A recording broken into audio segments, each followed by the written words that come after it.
महत्वाची घडामोड मुंबईतनं महायुती आज नगरसेवकांची गट नोंदणी करणारे भाजप स्वतंत्र तर शिवसेना आणि राष्ट्रवादी एकत्र गट नोंदणी करणार आहे। आज सकाळी 10 वाजता भाजप आणि सेना नगरसेवकांना गटनेता निवडीसाठी एकत्र राहण्याच्या सूचना देण्यात आलेल्या आहेत। दोन्ही गटनेता निवडीनंतर नगरसेवक कोकण भवनात जाणार आहेत। अमेय घोले यांची शिवसेनेच्या गटनेतेपदी निवड होणार असल्याची माहिती आहे।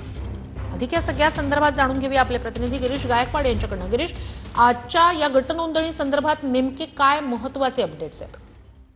नक्कीच श्रुती, आपण पाहतोय की गेल्या अनेक दिवसांपासून गटनोंदणीचा जो विषय होता तो प्रलंबित होता।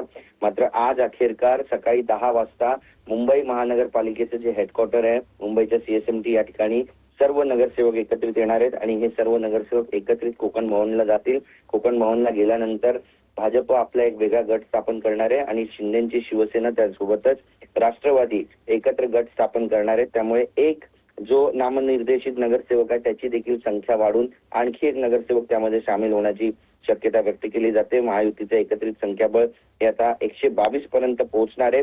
अमेय घोले यांची शिवसेनेच्या गटनेतेपदी निवड होणार असल्याची माहिती मिळते। स्वतः नरेश मस्के त्या ठिकाणी असतील आणि सगळ्यांना मार्गदर्शन करतील। अखेरकार तो दिवस आलाय जेव्हा गटनोंदणी होईल आणि मग याच आठवड्यामध्ये मुंबईचा महापौर देखील ठरवला जाणार आहे।